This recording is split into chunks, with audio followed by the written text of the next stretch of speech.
Lieutenant Geordie LaForge served as an ensign under Captain Zimbada.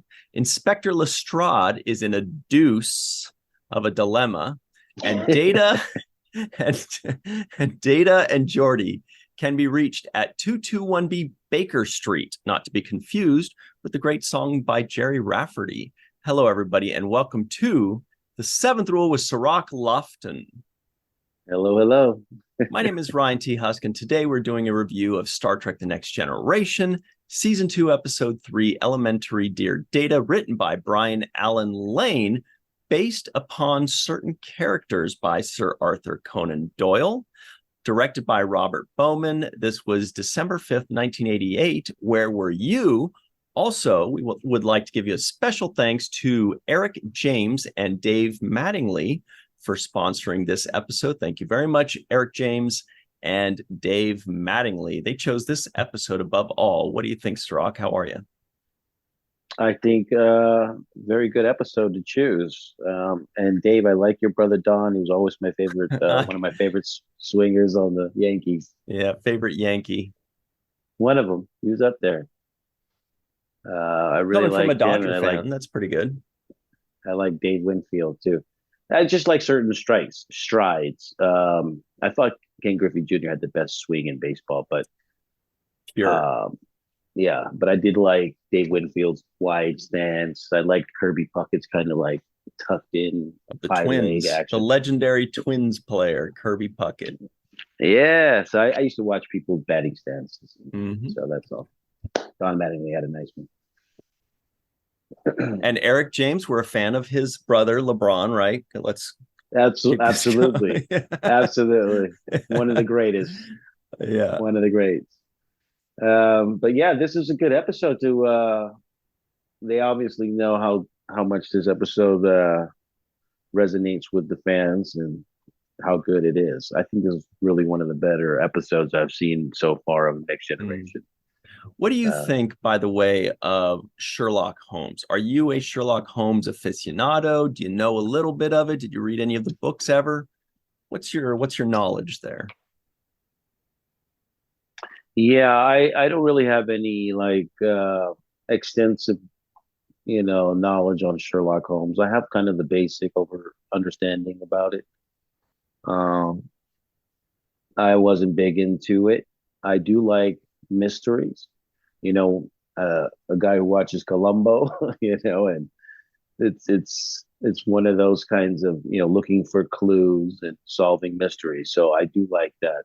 I just wasn't into the language of Sherlock Holmes, which is the same reason why I wasn't really that into Shakespeare, because I was turned off by the language. It was just not, appealing to me. Yeah, I'll tell you, I've never read a Sherlock Holmes book. I don't really know anything. All I know is that there's Sherlock Holmes and there's Watson. That's the extent of it. I don't even know if I knew who Moriarty was before The Next Generation. Maybe I did. Maybe I didn't. I don't know. However, I will say that any books that were written, over 100 years ago that have such staying power that they are embedded in our, lexicon, where people say, I feel like I've heard slang like, oh, nice job, Sherlock, or no shit, Sherlock. That's what it is. Right. So the fact that it has entered our lexicon and we all know who Sherlock Holmes is, even though we've never read it, we don't, whatever. I'm sure there must have been movies on it. I know that there's a TV show currently running called Elementary. I believe we have a favorite writer who writes on Elementary. Let me check to confirm that. Yeah. I wasn't really big on it, but I am aware of it. It's just something that has been created that is basically a brand in itself,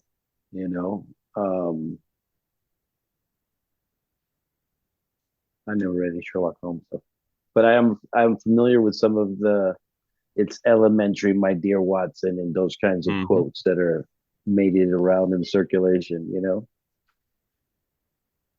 But one thing I do say though, my critique of it is the language, but I think one of the things that I enjoyed about this episode was the language. So, um, as I've gotten older, my appreciation for different things have changed, and watching Data and Brent Spiner going through this character and playing it with this accent was one of the highlights for me of this episode. I thought that our buddy Robert Hewitt Wolf worked on Elementary, the Sherlock Holmes TV show. So I'm just trying to confirm that. Okay, That's what I'm pretty sure. Let me just check. no, that's the one with Lucy Liu. Yeah, I believe so. Yeah. Yeah.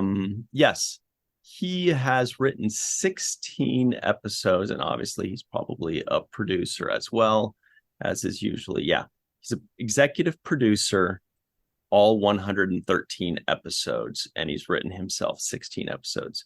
So shout out to him. I'll bet you he knows this Star Trek episode well, and I bet you his Sherlock Holmes knowledge is through the roof, because it's going to have to be. So huge shout out to our good friend, Mr. Robert Hewitt Wolf. We'll have to ask him if he likes this episode or how many times he's watched it. Mm-hmm. It's got to be. And then he would recognize a lot of the things that they were probably referencing that's in the books. The snuff box from Lord Von de whatever his name was. That was nuts. Wilhelm Gottfried Sigmund van Ormsteen.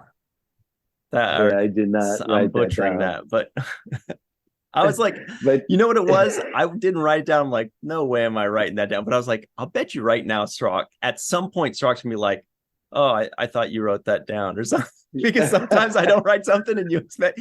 So I'm like, I better go write it down. He's going to call me out. He's going to call me out. I was expecting you to write it down, actually, because I just wrote the snuff box of, and then I put the scribble. The Grand Negus. Yeah. The Beatles snuff box. But it made me laugh, though, because it was one of those moments. And what made me laugh even more was thinking of Brent Spiner trying to memorize that line and being corrected when he doesn't. No, it's Lord Volmhelm. His accent was his accent was pretty freaking good. We'll have to ask some native German speakers. I thought it was great, but it sounded pretty darn good. Good for him. Yeah, his accent throughout this episode was great, and his going in and out of the accent was another thing that I thought was great. So he would be committed to the Sherlock Holmes accent, and then some point, Geordi would ask him something, and he would say, "No, I'm doing it because this is why." He would completely drop the accent, kind of like Kevin Costner in Robin Hood, but on purpose. Shout out to Kevin Costner's in and out accent in Robin Hood, Prince of Thieves. Oh, that was a known debacle, I see. I'm pretty sure I'm not the only one to have noticed that egregious accenting. Sorry, Kevin. He watches the show, so I'm just giving him a nice little ribbing. That's all. Oh, yeah. He's one of our biggest patron donors. Everybody at home, please be sure to go to patreon.com/the7th rule and join Kevin Costner in supporting this show. We'd really appreciate it. It starts as little as $1 per month, and it helps keep the lights on. It helps us write fresh new jokes, which we need. And please make sure you are liking this video, subscribing to our channel. Give us a 5-star rating if you are listening in with your friends, and please make sure to click that share button and tell all of your pals about us. Now back to the show.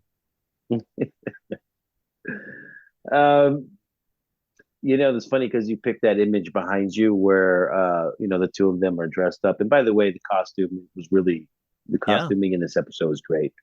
Love the outfits, love the that Sherlock trench coat that Data was wearing. That style is obviously a very period coat and just takes you instantly back to the time. So does the fit and cut on Geordi's outfit that is behind you with the kind of derby hat that's on top. Is that what that is? A derby hat? It looks like a brown derby type of hat. Not on the one on Data, but the one on Jordy. Oh, this one, yeah. Yeah, I think that's what it's called. But um, the thing that I noticed when I was watching that part, I was kind of intrigued that he was able to walk down the streets of London in whatever year that is, with that visor on, and nobody called Well, that out. and You walking know, next to a pale, shiny face with yellow eyes. But that's the holodeck. The holodeck is made to have these kind of protocols where people don't really notice that. I think. I mean, it's kind of just goes by whatever the plot wants. Sometimes they right? go like, "Why does Worf look like this?" But other times they just don't even. They're just like, "Whatever. Yeah, it's just a guy." So I don't know. But by the way, Worf looked cool when he was all dressed up. Yeah, And what was that?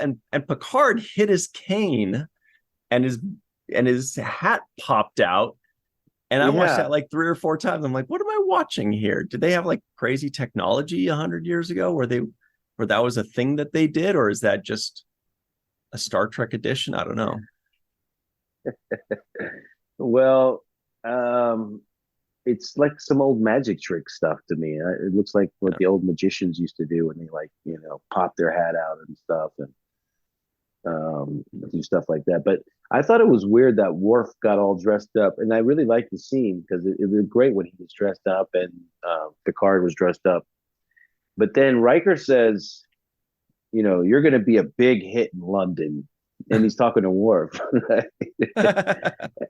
And I was just the way he said it just stood out to me. Like, what does he mean you're going to be a big hit in London? So when he said that, I was expecting Worf to actually deliver a big hit in London. Like, so I thought he would come through at some point and punch somebody at some point, And be right? like, "Ow, werewolf in London." Shout out to Mr. Aaron Eisenberg, our favorite Yeah, human in yeah, the I know world that these. used to love to sing that song by Warren Yes, Zevon, a San Jose native like myself. But everybody give a shout out to Werewolves of London or Werewolf in London. Say that one time fast. once. So yeah, I was expecting to see him on the in the holodeck program, but he wasn't. That was the last shot of him when he was in the hallway about to That's get weird. in. Yeah. So I'm like, was he standing by the entrance or something? I I didn't wonder if understand Michael that. Dorn was like, why am I here today? Just Yeah. you did this whole tailored fitting. You did all Yeah. this stuff. I look real great. I said like one line, and then they go in, and I don't appear. I wonder if he had a scene and they cut it out or something. That's what I'm wondering. Did that's why I'm saying it felt like something was cut out because the "you're going to be a big hit in London" line was basically to me a foreshadow of Yes. something coming up with Worf in London, right? There's gonna be a scene there where we get to see him being a big hit. And it felt like, why would you get him tailored up in the outfit, ready to go, and not even acknowledge that he's not going to be on the mission? Instead, like, hey, Worf, sorry, we're going to leave you behind. Sorry, you're not coming with us this time. And maybe, well, I got dressed up for nothing. That kind of a moment would have been funny to watch. Um, so I was Yeah. expecting to see him. Yeah, that's true. He did, and there was the other part where that I thought maybe something got cut out or a character got cut out because didn't I thought Data as Sherlock said that Pulaski got carried away by two people, Mm-hmm. a taller person and a shorter person. And I was like, we never saw that second person. We never saw that.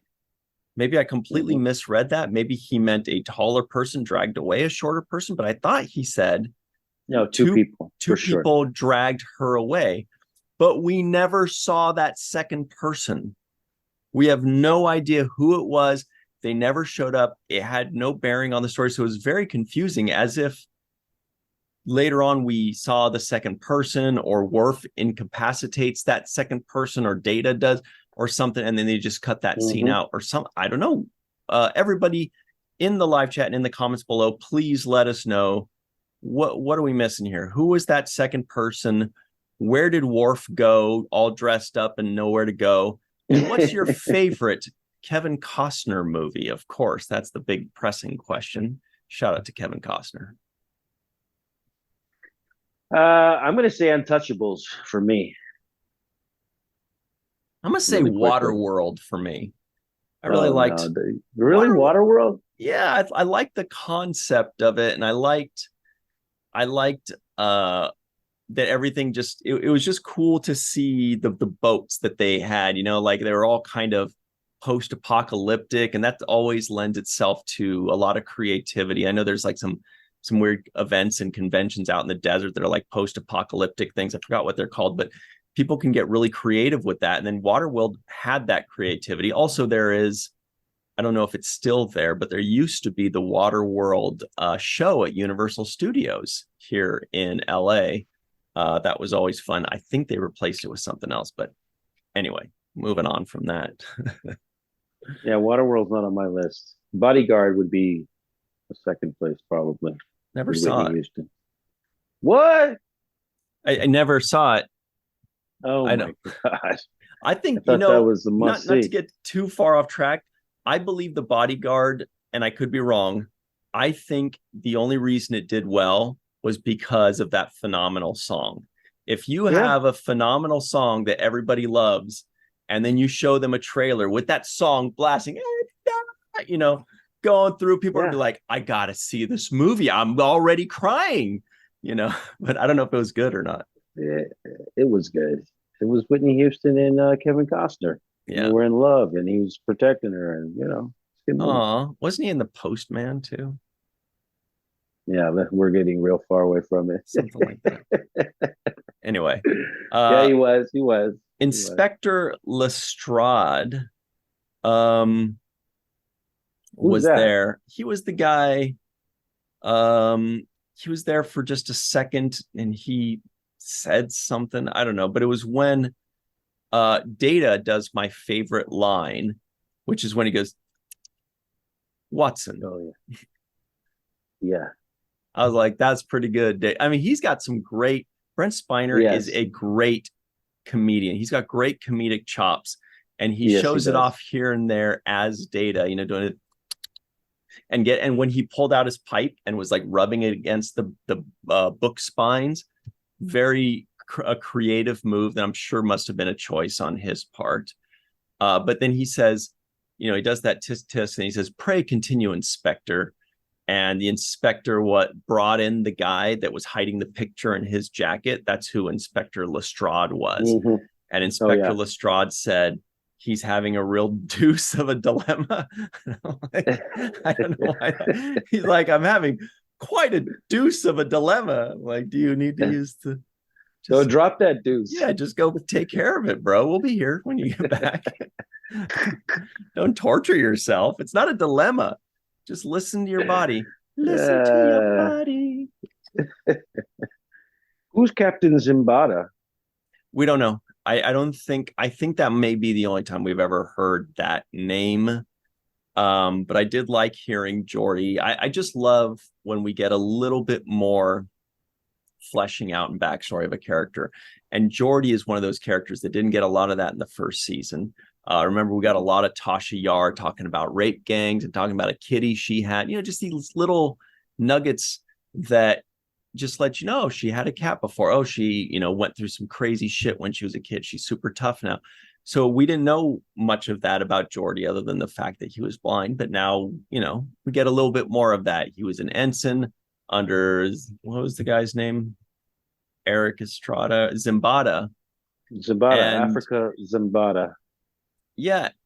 And he clearly has a great relationship still with his old captain, which is great. So he built that USS Victory ship, which was also cool. That was really cool as well. Those it brought me back to my childhood and model building and stuff.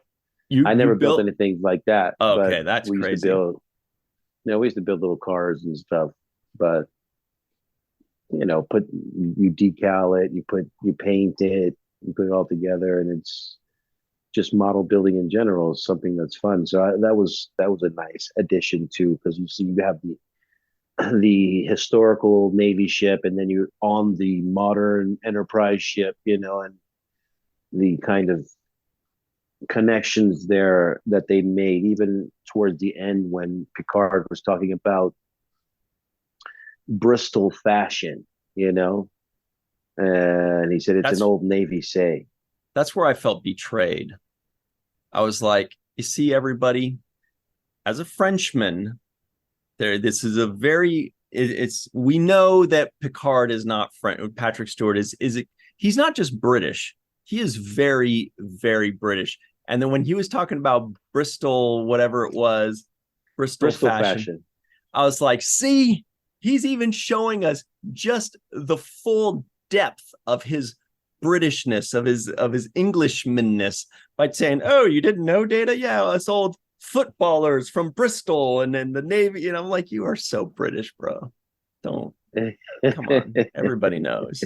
But I really Yeah. did like that scene though, with the model building and showing that Geordi is not just an engineer by trade, but an engineer by passion. That he has like this respect for the history of ships, from wooden boats to metallic spaceships.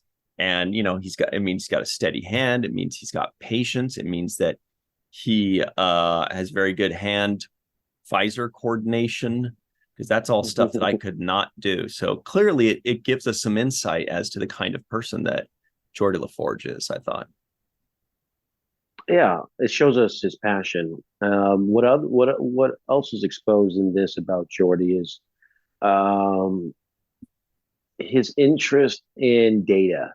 I felt like there was a chemistry there that I saw that was amplified, that wasn't really as much in the foreground as it is in this episode. They become essentially what I feel like is like what we see with the Bashir and O'Brien kind of going into that buddy zone. That's what I felt in this episode, in this moment. I felt like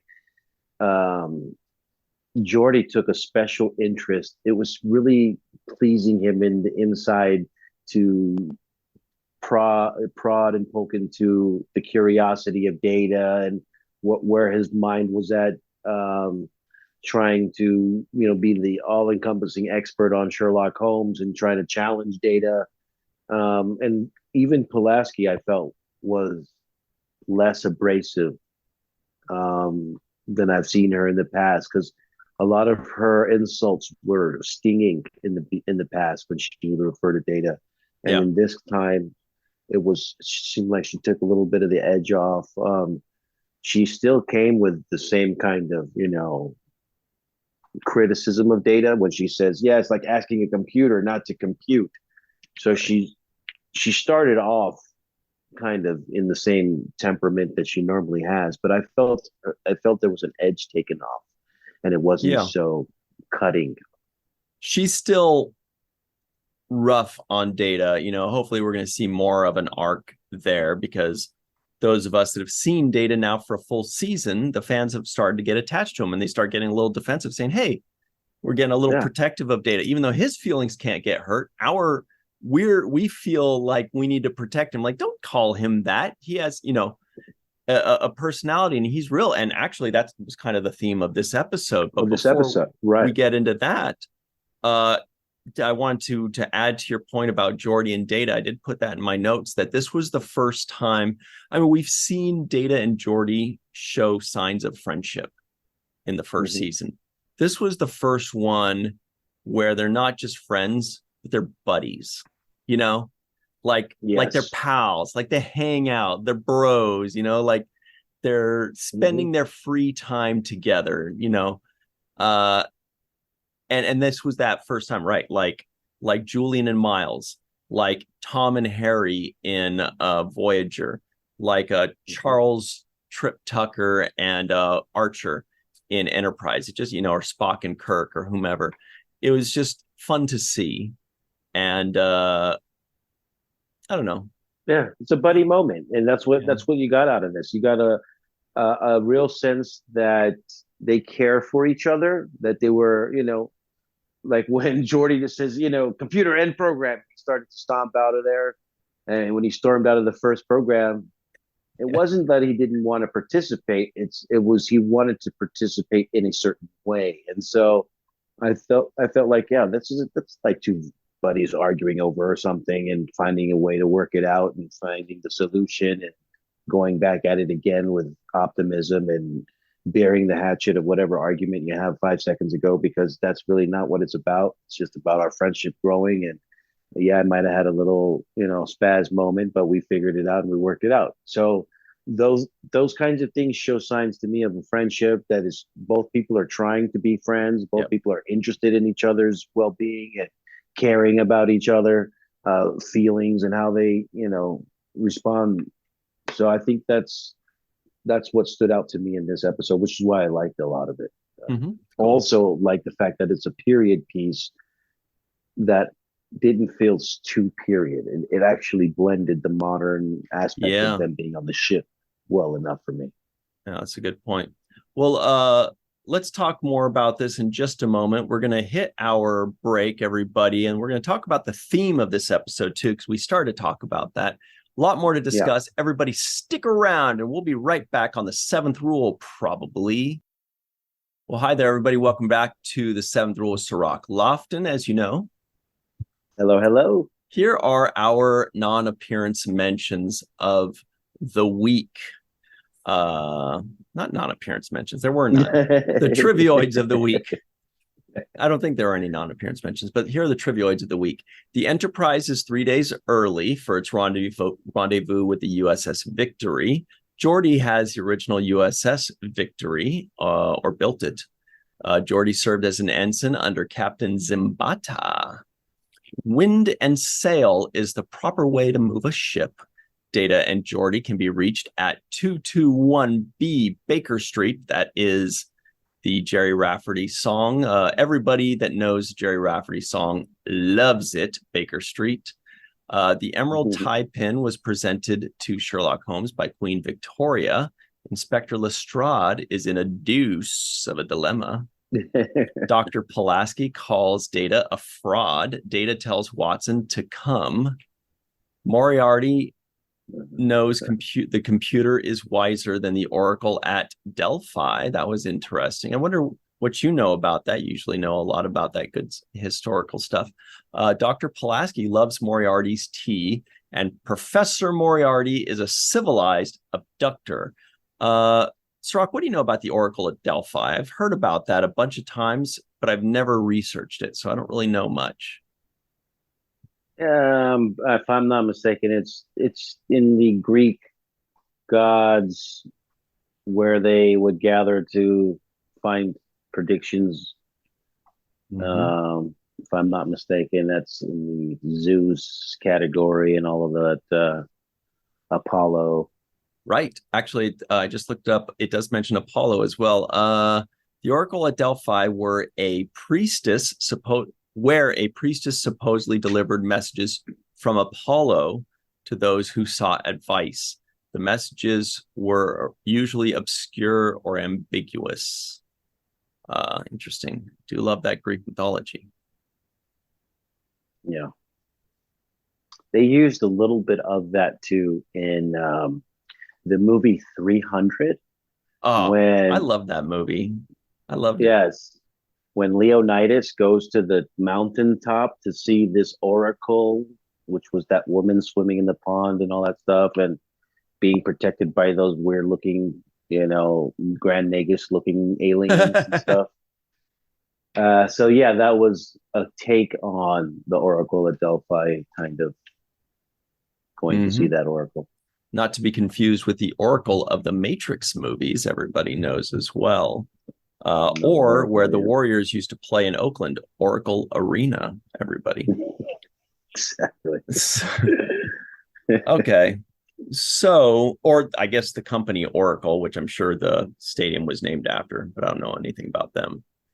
That's Larry Ellison. Yeah. Larry Ellison.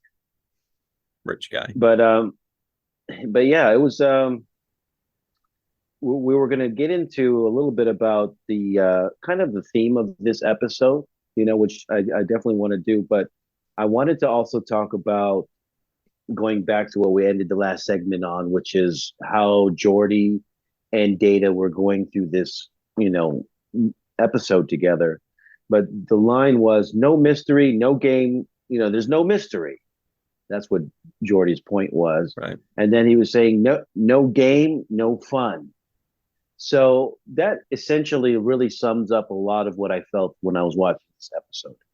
I felt it was a game that was fun, right? They basically lined me up for fun and for a bit of a gamesmanship, right? And so that's what I was already expecting. That's why I feel it delivered on those right away when I was watching this episode. I got the fun aspect out of it, and I got the gamesmanship, especially the clue, and the deduction that Data was doing as Sherlock Holmes. Oh no, it was like this, and this person was drunk, and just the whole deduction. I love that aspect of this episode. I thought that made it light and fun. Also, the fact that even though their life was in danger when Moriarty had some kind of mechanism that was able to control the ship through whatever he built, Yeah. Which wasn't really explained very well. Yeah, that was a little confusing to me too, but he got it and he figured it out pretty quickly, I guess.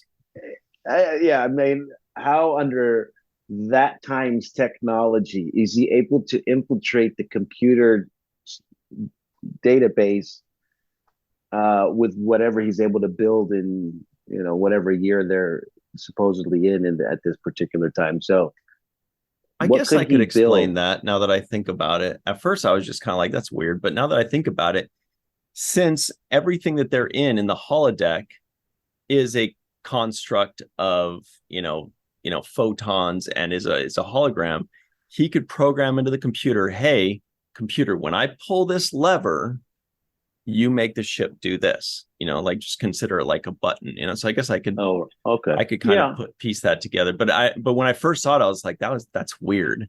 But I guess we kind of gotta, there were a lot of things that I thought were kind of weird, like when they solved that one death, but then they said it's not connected. Part of me was like, well, then why have it in the story? But I guess it was for them to figure out that there's more to this. I don't know. They definitely crammed a lot into this episode, and there didn't seem to be a real climax, because I guess it didn't really need one. It was just kind of like a thinker. But when it ended, I was like, oh, that's it. There was no, the ship is in grave danger or this person's going to die. They basically just said, oh, Moriarty. Yeah, no, you're right. You're pretty much alive, just like Data is. Anyway, we're going to turn off the lights on you. See ya.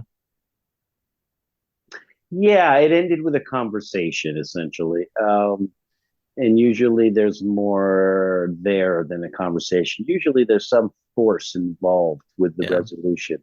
But I was okay with it because it was more of a moral play, Yeah, and also what I was okay with it was the fact that Moriarty having Data's intellect or whatever capability to be an adversary for Data let me know that he was now transformed from just a basic level criminal to an intellectual criminal, let's say, or adversary. And which means that he would be subject to reason as opposed to just being a malicious actor. He would use reason, and you would be able to, if he, as Data is able to be convinced of something, right? You can convince Data of something if you explain things in a rational, logical way to him. Then he processes, oh, okay, and then he thinks about it. So it makes sense that Moriarty would also be the same, where he would say, okay, so there's no solution for this. All right, good to know. So I was okay with that. What I really want to highlight, though, which is connected to that, is the way Picard was featured in this episode. So we didn't get much Picard or Riker or Troy, very little Worf. We only got them, kind of a little bit in the beginning and then in the conference scene towards the end. Yeah. I was wondering if we're going to see them at all, honestly. And then in Me that too. conference room, they were there for their one day For on their set. one day, they came in on set, which is, this is probably a 7-day shoot. They only probably needed the main cast members for that one day. Yeah, Marina Sirtis is like, I got one line. Cool, chill day. And then I got a week yeah, off. exactly. But having said that, I like the way Picard's tone was when he was receiving the information about Geordi kind of giving the parameters to the holodeck that caused this problem in the first place. There was a level of a reduced level of anger that I normally see from Picard. He's normally on tilt and, really pissed off about this. You're no better than that. And he was more reserved about it, receiving the information, and more calm, which I enjoyed to watch him deliberate upon the information in the way he did in this particular episode. I thought it was befitting of a captain, and also showed growth for me on how he's approaching the role. Yeah, he's getting more comfortable in the role, and the writers are getting more comfortable writing for him. He seems to be softening and wisening a bit. But the interesting, kind of take on this episode is, if we get offended when Pulaski doesn't consider Data a person, not a robot, not an android, not a computer, but a person, an actual, living entity, then we should also, as Moriarty pointed out, feel the same way about Professor Moriarty, because he said, now that I'm aware, I have self-awareness, I'm aware of my consciousness, and he says, I think, therefore I am. Mm-hmm. So at that point, I feel like that's the big thing, is in order to consider something a person or something a someone, it is awareness, right? Once they're self-aware. And so that's the question, I think. Is Moriarty now a living being the same way that we consider Data one?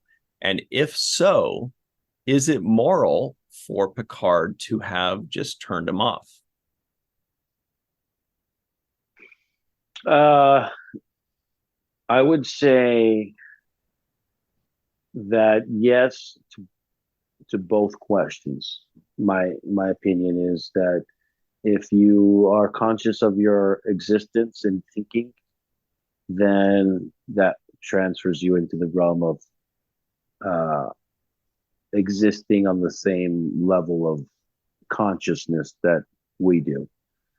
So even though you may not have the same makeup with flesh and bone, if you're able to think with the same consciousness, then I would say that would be a qualifier. We also saw that with Vic and Deep Space Nine. Right. Vic Fontaine was somebody that we care for and feel attached to, even though he's not, a flesh and blood character. So I do think that those things can happen. What I think is interesting is, and then to the other question about, is it moral for Picard to turn his lights off? I think that particular existence of this person in the holodeck is relative to the parameters given to their life existence, the same way we have parameters for our life existence in this world that we live in. Parameters of gravity, parameters of physics, the laws of physics, parameters of time, which we have been given a certain amount of finite time to experience in this form. And so those parameters change for a different kind of entity, like in Data's case, he's not bound by time in the same way. And neither is this computer program bound in the same way That's by true. the same laws that govern our existence. So I wouldn't say it's immoral to turn the lights off on him, because the lights will get turned back on him, and that makes it no less moral to turn the lights back off as it is immoral to turn the lights off. It's just the parameters of the existence that you I live in. agree with you till the end, when I think, yes, we turn him off. We turn him back on 200 years later. No time has passed for him. Who cares, right? What if we never turn him back on? Then his existence ceases, as far as we know and as far as he knows. So that's like killing or ending a life, I guess. But I did want to point out that we do see Moriarty later in Star Trek Picard season 3, if you'll recall, when I believe Riker and Worf, spoiler alert, everybody, hang on for 10 seconds, are going to find Data/Lore, and they see Moriarty has returned. If you'll remember this moment, Moriarty, this was the actual guy, Daniel Davis, the actor, returning as Moriarty in that little 10 or 15 seconds holographic moment on Star Trek Picard out of Data's mind. So when we saw this character, that was from Data's mind, based on this episode and possibly more. Oh, wow. Speaking of which, it is almost time for the home run of the day, Cirroc. Who do you think deserves the home run of the day by the 7th rule?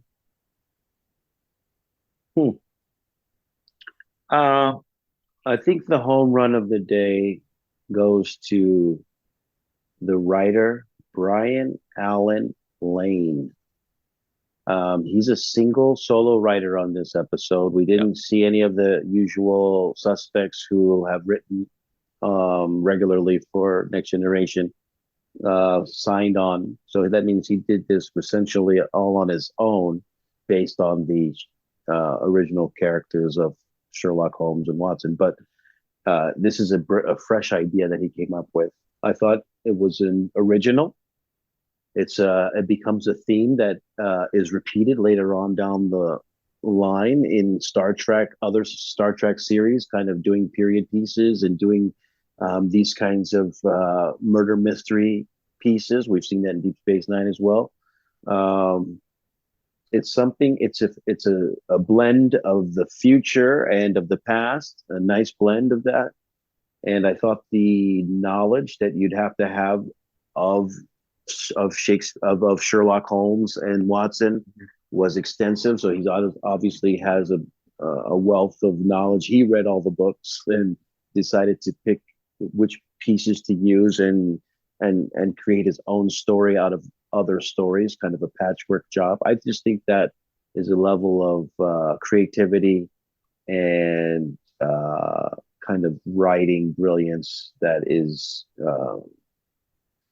becomes the basis of a formula going forward in Star Trek and in science fiction. So this is something that's good for me. I'm going to give it to Brian Allen Lane.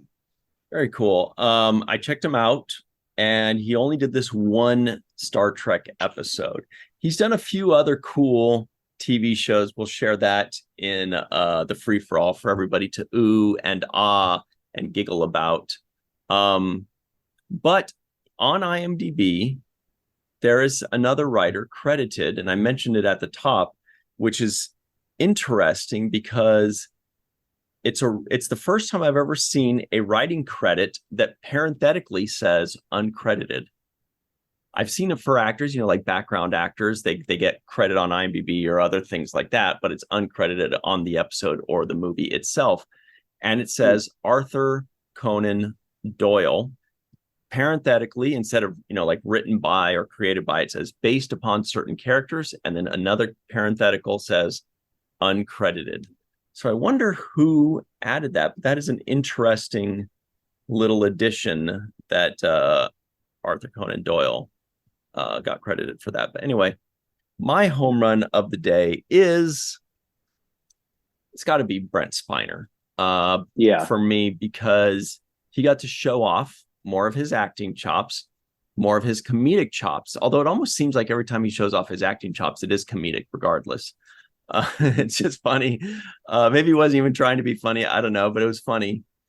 And he was showing off his acting chops without going over the top, because somebody like him that can do extreme characters that are funny, like we've seen him in Night Court be an extreme character. We saw him in, was it Armageddon? Was it that movie where he was like some crazed scientist? So we've seen him play these extreme type of characters. So it's hard for him probably to wrangle that in and just be funny as Data and not go into extremely funny, which we've also seen him performing in conventions. But anyway, Brent Spiner, awesome actor, great job today. Secondarily, Geordie LeVar Burton, he didn't get a ton to work with, but he's showing us his warmth. The warmth of LeVar Burton is coming through as Geordie LaForge, and we're probably going to get more and more and more of that again as the writers get more comfortable writing for that particular actor and they see what works with him best.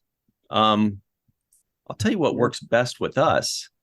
It's a list of people, and those people are, and by the way, we'd like to give them a very special thanks, and their names are Homer Frizzell, Dr. Anne-Marie Segal, Eve England out in Wales, Yvette Blackmon-Tom, TJ Jackson-Bey out in Missouri, Bill Victor Arucan,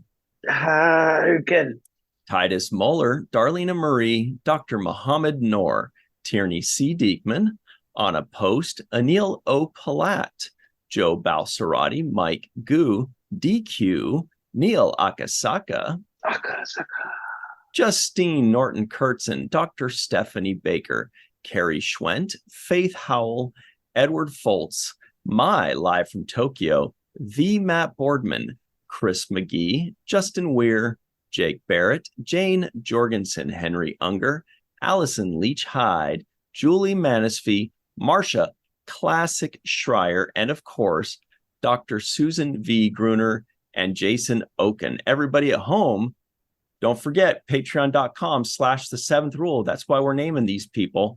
So please join in the fun and stick around. We've got the free-for-all up next. It's going to be wild. We'll be right back on the 7th Rule. Hi there, everybody. This is the free-for-all with Cirroc Lofton, and it's going to be intense. We've got Melissa Longo here. We have our resident Sherlock Holmes expert, Faith Howell, here. Thank goodness for that. We've got Lieutenant TJ Jackson-Bey. Looks like those are lieutenant things. We've got Jason Okun hanging out with a cool background as usual. We've got Dr. Susan V. Gruner, looks like with an OG 7th Rule shirt. Yep. Burnt orange color. Looks cool. Allison Leach-Hyde's got her Abyssinian kiosk shirt. Mr. Chris McGee is wearing a radical new 7th Rule shirt. Hello, Governor. It's exclusive. We've got Mr. Matt Boardman here sharing my same background, practically. And Carrie Schwent wearing an R2-D2. Wait a minute, that's a Dalek shirt. And Mai is live in Tokyo with a shirt that Faith loves. Looks like the crystalline entity. Is it? Yeah, no, it's Lord of the Rings. Yeah. Looks like the white tree, right? Colors. Yeah, the white tree with bright colors. Very cool. All right. Mr. Chris McGee, I proclaimed earlier that there were no NAMs. Was I wrong? No, you were not. All right. Cirroc, what was the thing that we said we were going to... Oh, yeah. Got it. I remember now. Jake Sisko guesses the IMDb score. True. I would say this is I'm going to go higher. I'm going to say a 7.4. Oh, Mark Eaton's height. Mark Eaton's height. Anybody else have any guesses that doesn't already know? I gotta say at least I voted less than a 10. Less than a 10 is wrong. 7.6, 7.7, somewhere there. It's probably below 8, but close to it. Sort of, yeah, mid Right sevens. around Manute Bowl. Got it. George Mirasan. Anybody else? What's the highest bid? 7.8. I'm gonna go 7.9. I'm gonna call 8.2. 8.2. Whoa! Wow. 8.2. Ooh, Got an 8er. good answer. Good answer. 5.56 survey says wow. No, 9.5. Oh, 9. the answer, of course, is Mai's the closest, 8.1. Very good, Mai. The magic of the white tree.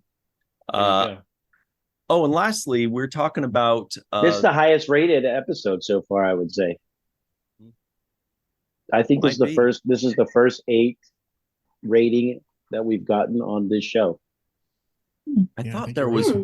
I thought there might be one that was like right at an 8. That's a 2. I don't remember. Well, 8 Must have been Code of Honor. Code of Honor. Justice. My vote's for Justice. Oh, you skipped the naked now. So the writer of this episode, whose name is Brian Allen Lane, we were talking about him. He's written for a lot of cool shows that'll be a nice blast from the past. Shows like Blue Thunder, Remington Steele, Hunter, MacGyver, Matlock.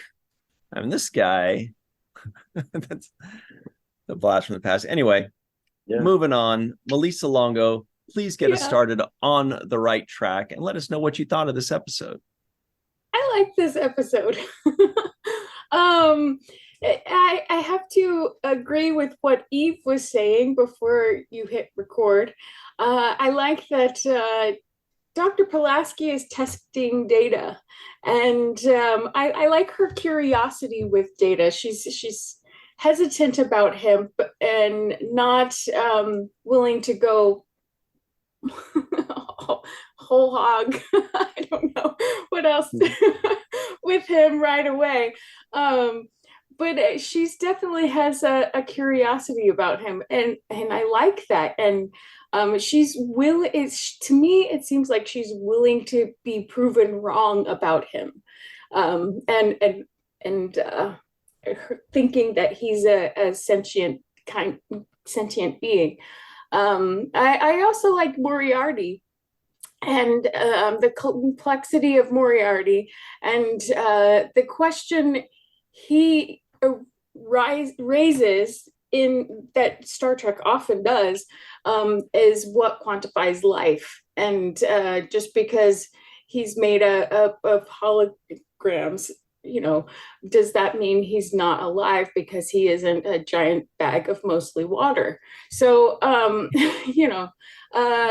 I like this episode. There's a lot in it, and I like the questions that it asks, and I like that Moriarty wasn't a villain, like a typical villain where he just wants to destroy. He didn't want to die. And who does?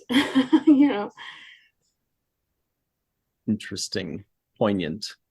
Thank you very much, Melissa Longo. Oh, you've got the Victory right behind you. That's cool. The USS Victory. That was really fun. Faith Howell is our resident Sherlock Holmes expert and Lord of the Rings aficionado. Why do you think this episode should have been a 10? It's just good fun, and you guys know I like any episode where they're out of their uniforms, shall we say. And so it's just fun. It's fun to watch. I love the wordplay with, oh man, I shouldn't have said defeat Data of all people. And I also really like that this is sort of a precursor for the Doctor in Voyager, and that the whole sentience, can we create something, and Vic Fontaine too, can we create something that attains sentience, and what do we do with that? I kind of wish that we had seen more of Moriarty's adventures, and I thought maybe we would get that in Picard, but what a tease. So Great stuff. Thanks very much, Faith Howell. TJ Jackson-Bey is out in Missouri sporting his favorite ship, the Enterprise. But which one? The one from Enterprise. Hello. I enjoyed watching this episode again, especially since, like Faith mentioned, we got kind of another tease of Moriarty. And, in watching it again this time, I got a chance to really appreciate what the producers and the staff, must have seen in this actor for them to keep bringing him back. And I thought that, his plea to continue to exist was really heartfelt, and it grabbed my attention more than it ever had before. And so I'm glad I got a chance to revisit this episode. Mm-hmm. And I also enjoyed the banter between Pulaski and Data and LaForge. And I thought that in the way that things played out, the computer both proved and disproved what Pulaski was saying, that a machine wouldn't be able to confound Data. Well, it did. But also Data wasn't able to, Data didn't win, but the computer did win. So it did both sides of the equation, in what she was trying to argue, that a non-biological, thing wouldn't be able to achieve that level of thought and independence. And I think my favorite line from the episode was probably, where did I put that? Other than Picard cursing in French, Moriarty saying, "I'm a civilized abductor, Captain Picard. Civilized, but still dangerous." That sounds like a line you would say, TJ, in something for sure. Dramatic, of course. Thanks very much, TJ. We've got Allison Leach-Heid hanging out here. What's up, Allison? What do you think of this interesting little episode? Well, I've always liked this episode. It's a ton of fun just to watch Geordi and Data's friendship. Like, we actually get to go hang out with them. Usually we just get little snippets of them, talking while walking down hallways, but we've got to go on an adventure with them, that they got to hang out and be friends. And I love that Geordi just got mad at Data while Data's all fanboying in the beginning, going through all of his stuff, and then just whips out the end of the episode right away, or book, I should say. And then he's like, I'm leaving. I'm done. I'm not doing this. I thought that was great. And I love Geordi's line of, I was looking forward to the mystery. And so I think that's where we got into all the trouble in this episode, is Geordi wanted a mystery, and he had to get his friend, who's a living computer, and try and beat him. So I always enjoy that. And the painstaking, intricate details that Geordi put into the victory, you just know he put into the D in Picard. So it's a full life form. So I really enjoyed that callback too. And on the back end of everything, Rob Bowman, the director, was very upset because they took a day out of his shooting schedule. They were going to have 8. They brought it down to 7 to save money. But I mean, you saw those sets. So he referred to this as one of the worst shooting experiences he ever had, trying to shove a 2-hour script, cutting it down to a 1-hour script, and doing it in a day less time. So for that, I think Rob did a wonderful job and made a great episode. Wow. Good knowledge there. Cirroc, that might call back to what we were discussing, how it seemed like some scenes may have been cut out, like Worf getting all dressed up and then just not having anything to do with anything. Or like when Data said that there were 2 people that grabbed Pulaski, but then we never met the second person. Right. Might have been part of that. That may have been the reason. Dr. Susan V. Gruner is here. Thank goodness. What's up, Sue? How are you? What do you think of this episode? I like this episode. Yes, it's fun. And the funny thing is, when I knew that this was coming up, I thought that I hated it when it came out, but I was wrong. I totally liked it, and like everybody has said, it's fun. I really like that we're getting to see that relationship between Geordi and Data. And I don't want to give away too much for those who haven't watched this before, but I really like that the Doctor questions Data a little bit, what he can and cannot do. And I like that she's open to what he can do and she questions him. And I think that's important. Back in the day when this came out, everybody hated Pulaski. They didn't like the way she treated Data. Mm-hmm. And she's going through a learning process with somebody that she's not used to dealing with. I mean, most people have not met somebody like Data. So most people. Most people. Most people. So yeah, no, I loved it. I love the setting. I love the old London. I love the guy's Cockney accent. He didn't pronounce the it hurts instead of hurts. I love all those details. Yes, this is a good one. I'm starting to get good. Thank you, Sue. That made me very happy. Jason, what's up with you? Jason Okun is here. Good to see you. What do you think of this episode?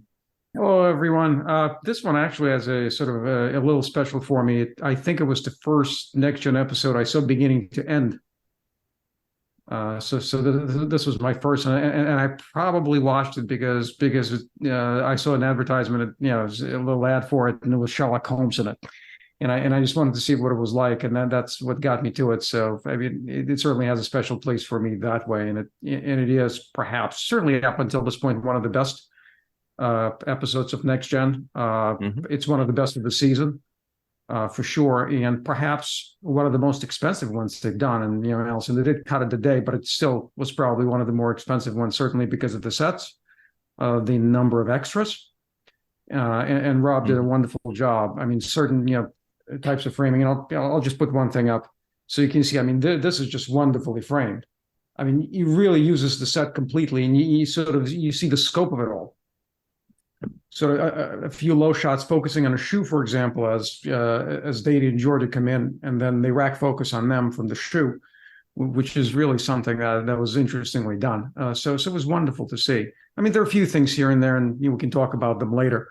But it's a wonderful experience to see that it moves along pretty fast. It's interesting that they cast Daniel Davis. The script calls for a tall, angular man as Moriarty. He is anything but. So it was interesting, but he did certainly a wonderful job, and it's very entertaining. It moves along pretty fast, and it's just beginning to end. It's pretty tight. I mean, again, there are things here and there, but it just has that wonderful look to it. I mean, the money's pretty much on the screen. It's very cool. Yeah, anything but angular might be an accurate depiction.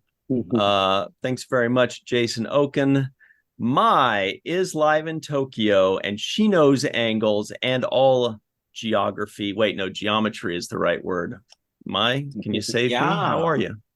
Barely awake, but yeah, doing well. It's a cool 90 degrees with 81% humidity going on. It's fun. This is a great episode. It's so polished. It could have been the 9th season level quality. It's fantastic in that respect, I think. The initial interaction shows the dichotomy between Data and Geordi's relationship. There's a complete childlike playfulness that happens, and then there's complete professionalism when that's called for. And they switch back and forth very easily between the two. And those two in tandem work better than I think almost any other pair. I really like that. I think Geordi more so than Data has the ability to contain both of those, the childlike playfulness and the professionalism. And I think that's what makes Geordi's character so rich and so deep. I really, really like that a lot. I think Moriarty killed it with the Latin. His hard G on cogito ergo sum was very good. I like that. I thought there was a bit of Tolkien in this actually. Moriarty's stated goal reminded me of the later kings of Numenor, whose goal when they traveled west was to continue to exist. And then later when he adds to that by saying, what I have seen, what I have learned, fascinates me, and I do not want to die. And I thought this was a curiously secular and experience-based desire. Again, very much what led to the destruction of Numenor. So I thought that was all really, really nice. I would have liked to see them develop that a little bit more, maybe start with it earlier in the episode, move and see where they could take it, because it's a really interesting thought. Star Trek has this throughout its stories, but I thought one thing in particular was interesting was a human playing opposite of an android expressing the desire to want to be alive. That was kind of funny. It was like Geppetto telling Pinocchio that he wanted to be alive or something. It was interesting. And lastly, Moriarty is a smooth operator. I really like his style. So that's what I've got. Mm-hmm. Crumpets.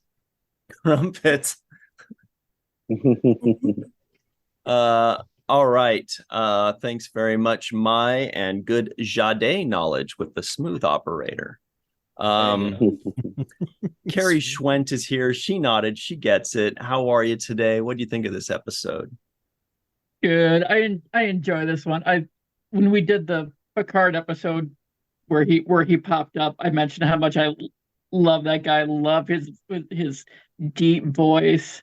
And in doing a little bit of research, I found out the other day that this role and the other role he's known for from The Nanny, the butler in The Nanny, he's not actually British. He's from like Alabama or something. That absolutely floored me. I had no idea. Wow. And I think that's so cool. Because usually it's the other way. Usually it's the other way around. Like on The Walking Dead, you've got so many of them that are British playing American. So it's interesting having it flipped the other way. Data or is British fantastic. playing French. Yeah. Data's fantastically over the top in this episode, and the way he switches back and forth so quickly between like his Sherlock voice and his Data voice and back again, so much fun. And if you notice when he says the game is afoot, he's holding Dr. Pulaski's shoe when he says that, so the game is literally afoot. Yeah, lots of fun little bits like that, like Worf near the end. I startle very easily. Worf, you're a Klingon warrior. What's your excuse? He jumped about a foot when Picard popped his top hat open. And then he went all like this with his hands. I startle easily, but Worf, what's your excuse? And there's an interesting backstory with Arthur Conan Doyle's estate, which I'll have more time to get into in the second half. But yeah, one more thing before my limerick. Pulaski does take a good step forward with me in this episode, like the way Susan and Melissa were saying. She rubbed me the wrong way those first two episodes, but she definitely takes a nice step forward or two, in my opinion, in this episode. And she looked fantastic in that episode. And her and Moriarty were up to something when Picard comes in the holodeck and she stands up and she's putting herself back together. They were up to something. Wow. Saucy. Sorry. The funny thing is, all I could think of was, okay, dirty. Anyway, we won't go any further down that road.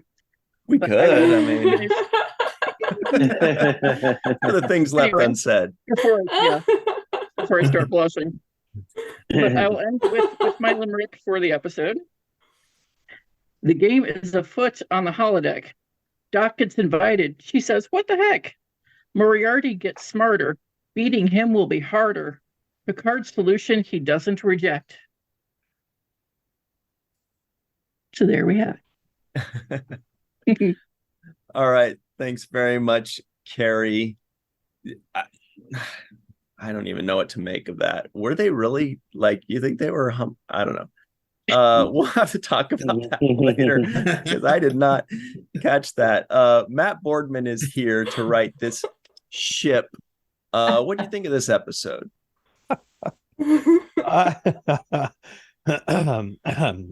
Okay. Yes, I love this episode. I think it's fun.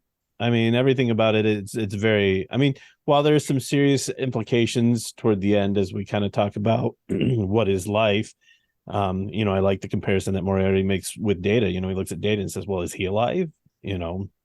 which I think is an interesting foreshadowing of things to come later this season.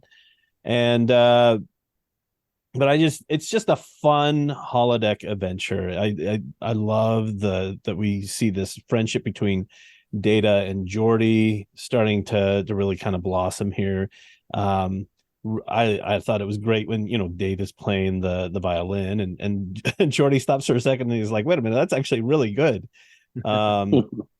And but one of the parts I think is really fun to me, we've seen this version of Picard through most of the first season and even into the first few episodes here the second season, where he's always got this hard edge to him. And then we get to the end of this episode, and I mean, look, I have been in that place where Geordi has been, right? I mean, I have called for the computer to create a character that could defeat. No, I'm just kidding. I've been in positions where you make a mistake and it's had some pretty big implications, and it sucks. And you can't help but wallow and feel horrible about it. But I love that Picard at the end of it comes down and he checks in on Geordi. Like, he specifically makes the effort to come in and check on Geordi to say, we're going to be okay. Yeah, everything's in perfect order, essentially, is what he says. Yeah, exactly. And that, I thought, to me, that what a great way to kind of end that episode, but also to start to show that Picard is not just that, that hard-edged guy that we've seen him to this point. Like, I don't know, to me, that's a great characteristic of a leader, is that, yeah, sometimes you're going to have situations where you do have to come down on people, and yeah, it was your fault. But you know what? At the same time, I'm going to show you that it's okay. We're going to survive. We learn, we grow, and we move on from this point. So, fun episode. Thank you, Matt. I agree with you, Matt. I wrote the same thing down. I said Picard is softer with more compassion for his, crew this episode. I felt the same thing in that last scene, that normally he flies off the hinge and, likes to reprimand somebody.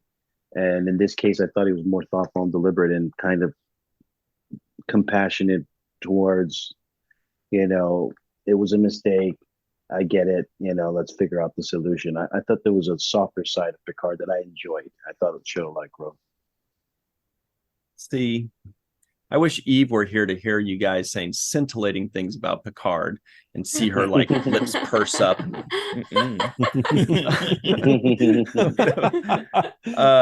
Chris McGee wearing a Radical News shirt. What is up, Chris? How are you today? What do you think of this episode? This is another one of my favorites from the second season. And of course, I'm not alone, thankfully, unlike the last episode. Of course, it is, you could, sum it up as just another holodeck malfunction meets sentient AI plot smashed together. But I think it's a little more than that. And I'll say all my nitpicks all but one of my nitpicks for things left unsaid, but I will mention one because I promised Chad I would last time. It's interesting how Geordi, when he was looking at the drawing of the Enterprise on the paper, he apparently had been looking at it upside down because he flipped it over right side up for the camera to see. I guess they didn't have the time or the money to shoot a reverse angle to see it for over his shoulder or something. Oh well. Anyway, but I really love how this episode, Moriarty's, evil plan isn't really evil. He just wants to survive. It's a fight for survival at the end of the day. And that really makes him much more human and relatable. And I really enjoy that rather than just having, a villain who just twirls his mustache, whatever. I like how he brings up, cogito ergo sum. I'm not going to say any more about that, but I will say that he does point to Data and say, does he have life? He's a machine, but is that all he is? Of course, Picard just responds with a simple no, he is more. But don't worry, we'll get a better answer to that question in about 6 episodes.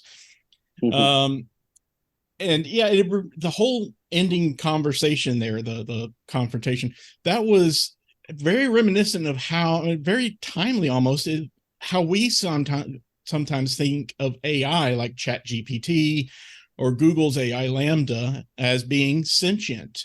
I think it is exactly a year ago this month that Blake Lemoine of Google claimed that Lambda, their AI language model, was sentient. And so we have to, remember this is just another instance of like sci-fi paving the way towards the future, and how we actually are creating AIs now that we can't tell the difference whether or not it's really sentient or not. But I love how this is much more timely now than it was back then, probably just predicting the future in a way. Mm-hmm. As for my memorable quote of the episode, it's just one word, and it has sadly fallen out of style in modern parlance, and that is footfalls. Ah, yes. I love that one. Very good. My favorite was by Data. You guys hear that? I'm like, is my mic filtering it out? I don't know. All right. Cirroc Lofton. This has been a fun one. Do you have any final thoughts on this radical episode that I think everybody here liked more than I did? Oh, wow. Yeah. Final thought. One I wanted to say was kind of along Chris's point about AI. When Geordi asked the computer to create something that would be a challenge for Data, something that it wasn't programmed. So it basically tells the computer to program something new. And to me, that's an advancement in technology that we just now have gotten to the point of where coding can be done by other computers. We normally code the computer ourselves and tell it what to do. Now the computer can do the coding. And so it's almost like we're at a point where this is a reality. And I think that just that small little idea was something so ahead of its time for them to kind of introduce that concept of, telling the computer to come up with something new. Now with AI, where obviously you can say, hey, make a photograph of this person in this situation doing this, or create a song that sounds like this person mixed with that artist. And so we're at that point now, and we just got here. And for them to have kind of conceptualized that in 1988, 89 was pretty advanced for me. Also want to say the language in this was pretty amazing, just to be able to write in the style of Sir Arthur Conan Doyle, to write in that style, but also to use certain words and phrases. I thought when Professor Moriarty called the computer Mr. Computer, said Mr. Computer. Yes. Just to do that, I thought, oh, that's pretty special, because that's something that would be accurate for a person in his time period to identify it like that. So I thought that was accurate. Also, when Moriarty was identifying Geordi, he said, that dark fellow used the word arch. And it's appropriate for that time period for him to use that, even though, I wouldn't want to be called that dark fellow, but according to that time period, it would have been accurate. So I just think that language-wise, they actually nailed it for me. And then the other last thing I was going to say was Dr. Polanski. One of the things I really enjoyed about her performance was the speech she gave about value in losing. And she said there is value in losing. And that reminded me of this past weekend with my daughter's basketball tournament, and they lost, to the eventual champions of the tournament. And instead of, being sad about the moment and wallowing in the pity of it, I try to focus on what what you can gain from losing. Like, what are the things you can do different? What are the changes you can make? What are the, the things you can better yourself on for the next time around? And so you're prepared for moments and situations. And so when we lose, we actually gain the knowledge of what not to do, right?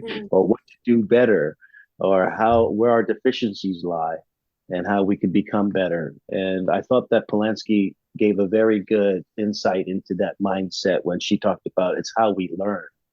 And that made me like her more, because she saw the value in that and also was trying to help Data see the value in that. So those are my big takeaways on this episode. And then we can go into more stuff in the after things left unsaid. Great stuff.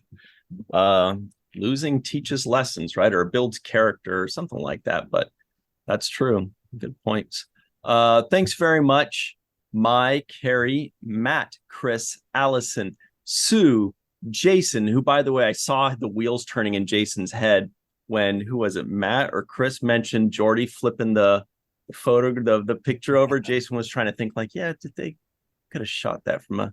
Anyway, thank you, Jason, TJ, Faith, Melissa, everybody at home. Thank you so much for joining us. What a wild ride this has been. The wildest of all until next episode. And we will see you then. And until then, always remember the seventh rule.